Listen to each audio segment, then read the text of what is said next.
नमस्कार, आपका स्वागत है। दोस्तों, भगवान श्री कृष्ण वास्तुशास्त्र का विशिष्ट ज्ञान रखते थे।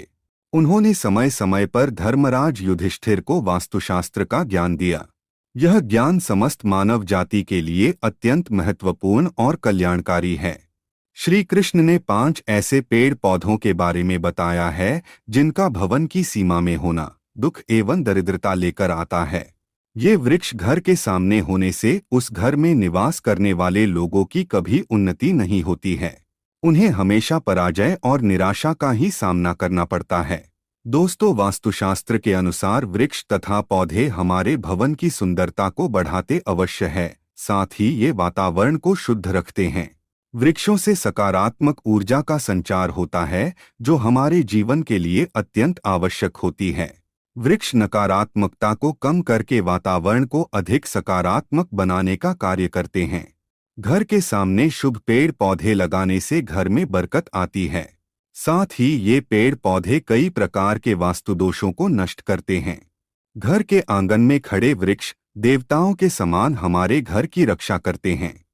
इसीलिए हमारे पुराणों और शास्त्रों में भवन की सीमा में कुछ शुभ वृक्षों का रोपण करने की सलाह दी गई है। आज हम जानेंगे हमारे घर की सीमा में कौन से वृक्ष तथा पौधे होने चाहिए और कौन से वृक्ष नहीं होने चाहिए।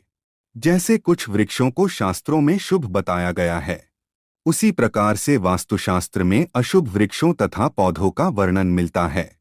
इन वृक्षों का घर की सीमा में होना अशुभ और अमंगलकारी होता है। ये वृक्ष घर के सामने होने से दुख तथा दरिद्रता का ही सामना करना पड़ता है। इन वृक्षों के सानिध्य में रहने पर धन का नाश होता है, शत्रुओं में वृद्धि होती है, मनुष्य अपना मान सम्मान तक खो देता है। इसीलिए यदि आपने भी जाने अनजाने में अपने घर के आंगन में अथवा घर के अंदर ऐसे वृक्ष तथा पौधे लगाए हैं, तो बिना देरी किए उन्हें तुरंत हटा देना चाहिए। सबसे पहली बात है, घर के मुख्य द्वार को हमेशा ही लताओं से, फूलों और पौधे से सजाकर रखना चाहिए। मुख्य द्वार जितना सुंदर और सुशोभित होगा, उस घर में उतनी ही अधिक सुख शांति बनी रहेगी। किंतु ध्यान रहे, मुख्य द्वार पर किसी भी वृक्ष की छाया नहीं पड़नी चाहिए। इससे छाया वेध निर्माण होता है और परिवार में समस्याएं उत्पन्न होने लगती है। दूसरी बात है, भवन के आग्नेय कोण में और नैऋत्य कोण में किसी भी प्रकार के वृक्षों को लगाना शुभ माना नहीं जाता। ये वृक्ष जल्दी ही सूख जाते हैं और अशुभ परिणाम प्राप्त होते हैं। तीसरी बात है, घर की उत्तर दिशा में पाम और कनकचंपा का पौधा लगाया जाता है तो धन में वृद्धि होती है। चौथी बात है, यदि घर का मुखिया व्यापार करता है तो उसे घर की सीमा में नीम और बेल के वृक्ष का रोपण करके उनका पालन पोषण करना चाहिए। इससे उनके व्यापार में अधिक लाभ प्राप्त होता है। पांचवी बात है, भवन के परिसर में कहीं भी ऊपर की तरफ जाने वाली लता बहुत ही शुभ परिणाम देती है, किंतु अगर लता ऊपर से नीचे की तरफ आती है तो अधोगति होती है और दुख भोगने पड़ते हैं। यदि इस स्थान पर कोई मनी प्लांट लगा हुआ हो तो और भी अधिक शुभ फल मिलते हैं। छठी बात है, केले का पेड़ भवन के लिए बहुत ही अधिक शुभ माना जाता है, लेकिन इसे घर के पीछे लगाना चाहिए। यदि इसे घर के सामने लगाना हो तो तुलसी के पौधे के पास लगा सकते हैं।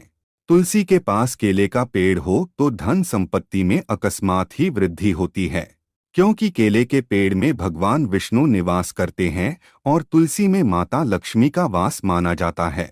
आइए अब जानते हैं कौन से पेड़ पौधे घर में लगाना अशुभ होता है। सबसे पहले बात कर लेते हैं कांटेदार पौधों की। दोस्तों, आपको घर में कभी भी कांटेदार पौधे नहीं लगाने चाहिए, क्योंकि कांटेदार पौधे हमारे वास्तु को प्रभावित तो करते ही है, साथ ही इस तरह के पौधे घर के छोटे बच्चों को भी नुकसान पहुंचा सकते हैं। इसलिए घर में कांटेदार पौधे लगाने से हमेशा बचे रहें, क्योंकि इनके कांटे नकारात्मक ऊर्जा उत्पन्न करते हैं। लेकिन फिर भी गुलाब जैसे कांटेदार पौधे लगाए जा सकते हैं, परंतु गुलाब के पौधे को घर की छत पर ही रखें तो बेहतर रहेगा। इसी के साथ अगर धार्मिक दृष्टि से भी देखा जाए तो भी कांटेदार पौधों को घर में लगाने से परिवार में लड़ाई झगड़े बढ़ जाते हैं, और इतना ही नहीं, इससे घर का वातावरण भी खराब होने लगता है। दोस्तों, दूसरे तरह के पौधे हैं दूध वाले पौधे। जी हाँ, अपने घर में कभी भी आपको ऐसे पौधे नहीं लगाने चाहिए जिनको काटने या तोड़ने पर दूध निकलता हो, क्योंकि इनमें से जो दूध निकलता है वह हमारे स्वास्थ्य के लिए ठीक नहीं होता है। अगर गलती से कोई बच्चा या बड़ा इन पौधों के दूध का सेवन कर ले तो यह हमारे शरीर के अंदर विष पैदा कर सकता है। इसलिए इस दुष्प्रभाव से बचने के लिए हमें ऐसे पौधों से दूर रहना चाहिए। वैसे धार्मिक दृष्टि से भी देखा जाए तो भी इन पौधों को घर में लगाने से घर की सुख शांति चली जाती है और घर में नकारात्मक शक्तियां प्रवेश कर जाती है। दोस्तों, इसी क्रम में तीसरे नंबर पर आते हैं मुरझाए हुए पौधे। दोस्तों, आपने देखा होगा कई बार हमारे घर के गमलों में लगे हुए पौधे सूख या मुरझा जाते हैं। तो ऐसी स्थिति में हमें इन पौधों को घर से बाहर निकाल देना चाहिए, नहीं तो जब भी आप घर में मुरझाए हुए पौधों को देखेंगे तो आपके स्वभाव में भी परिवर्तन आ जाएगा। इसलिए घर में कभी भी सूखे हुए पौधे ना रखें, उन्हें तुरंत बाहर निकाल दें। खासकर सूखा हुआ तुलसी का पौधा घर में कभी नहीं रखना चाहिए। तुलसी का पौधा हमेशा हरा भरा रहना चाहिए। सूखा हुआ तुलसी का पौधा दुर्भाग्य लेकर आता है। शास्त्रों में कहा गया है, जिस घर में तुलसी का पौधा सूख जाता है उस घर से लक्ष्मी चली जाती है। चौथा पौधा है बोनसाई का पौधा।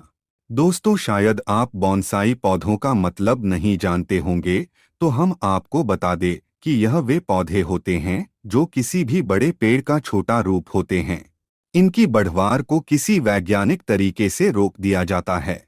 इसलिए माना जाता है कि इस तरह के पौधे हमारे चारों तरफ की सकारात्मकता को भी रोक देते हैं। इसलिए बोनसाई पौधों को ना ही घर में तैयार करना चाहिए और ना ही बाहर से लाकर लगाना चाहिए, क्योंकि वास्तुशास्त्र के अनुसार यह पौधे घर में रहने वाले हर सदस्य का आर्थिक विकास रोक देते हैं। दोस्तों, अब बात कर लेते हैं बबूल के बारे में। आपको पता ही होगा, यह एक बड़ा कांटेदार वृक्ष होता है, इसलिए इसका पौधा घर में लगाने का सवाल ही नहीं उठता। फिर भी कोई बोनसाई करके इसको घर में लगाने की सोच रहा है तो ऐसा बिल्कुल ना करे, क्योंकि यह वास्तु की दृष्टि से ठीक नहीं रहता। ऐसे पौधे सिर्फ हमें नुकसान पहुंचाते हैं, क्योंकि इनके कांटे बड़े हानिकारक होते हैं। दोस्तों, अब बात कर लेते हैं कैस्टर प्लांट के बारे में। कैस्टर प्लांट देखने में भले ही बेहद अच्छा लगता हो, लेकिन इसे दुनिया का सबसे खतरनाक पौधा माना गया है। इस पौधे के बीज 2 दिनों के अंदर इंसान की जान ले सकते हैं। इसे घर में लगाने की भूल बिल्कुल नहीं करनी चाहिए। अगर आप इसे घर में लगाते हैं तो छोटे बच्चे इसके बीज गलती से निगल सकते हैं। इस पौधे को घर में ही नहीं बल्कि घर के आसपास भी नहीं रखना चाहिए। अगर आसपास ये पौधा हो तो तुरंत इसे उखाड़कर फेंक दे।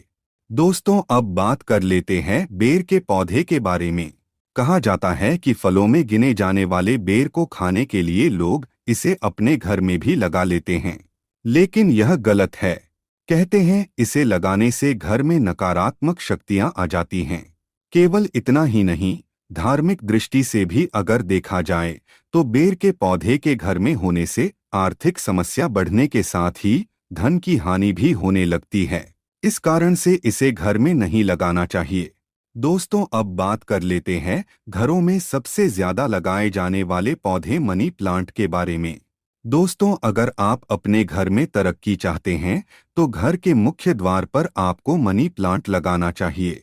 ऐसा करने से आपको नौकरी और व्यापार में तरक्की मिलेगी, परंतु मनी प्लांट के पौधे को लगाने के दौरान इस बात का अवश्य ध्यान रखें कि इसकी लंबाई दीवार से अधिक ना हो जाए। इससे आपके जीवन में परेशानियां आनी शुरू हो सकती हैं। मनी प्लांट का पौधा कभी खरीदकर नहीं लाना चाहिए, बल्कि इसे दूसरे स्थान से चुराकर लाना चाहिए, तभी इसका शुभ फल प्राप्त होता है। अब बात करते हैं पपीते के पेड़ के बारे में। वास्तुशास्त्र के अनुसार घर में कभी भी पपीते का पेड़ नहीं लगाना चाहिए। यह पेड़ घर के लिए बहुत ही अशुभ होता है। अगर यह पौधा अपने आप उग जाए तो इसे तुरंत उखाड़ना चाहिए। जब फल खत्म हो जाए तो उसके बाद इसे उखाड़कर फेंकना चाहिए। अगर पीपल का वृक्ष भवन की पूर्व दिशा में होता है तो घर में निर्धनता व्याप्त हो सकती है। वटवृक्ष घर की पश्चिम दिशा में हो तो घर में शोक का काल चिरकाल तक रहता है। दक्षिण दिशा में तुलसी का पौधा हो तो संतान को पीड़ा सहन करनी पड़ती है। किसी भी मृत वृक्ष की छाया घर पर पड़ती है तो यह मृत्यु सूचक होता है। मृत वृक्ष को तुरंत उखाड़ देना चाहिए। तो दोस्तों, इस प्रकार से वास्तुशास्त्र में घर में लगाए जाने वाले पेड़ पौधों के बारे में महत्वपूर्ण जानकारी दी गई है। कमेंट में जय श्री कृष्ण जरूर लिखें। साथ ही वीडियो को लाइक करना न भूले और दोस्तों के साथ शेयर करें। ऐसी ही जानकारी पाने के लिए चैनल को सब्सक्राइब जरूर करें। आप सभी का धन्यवाद।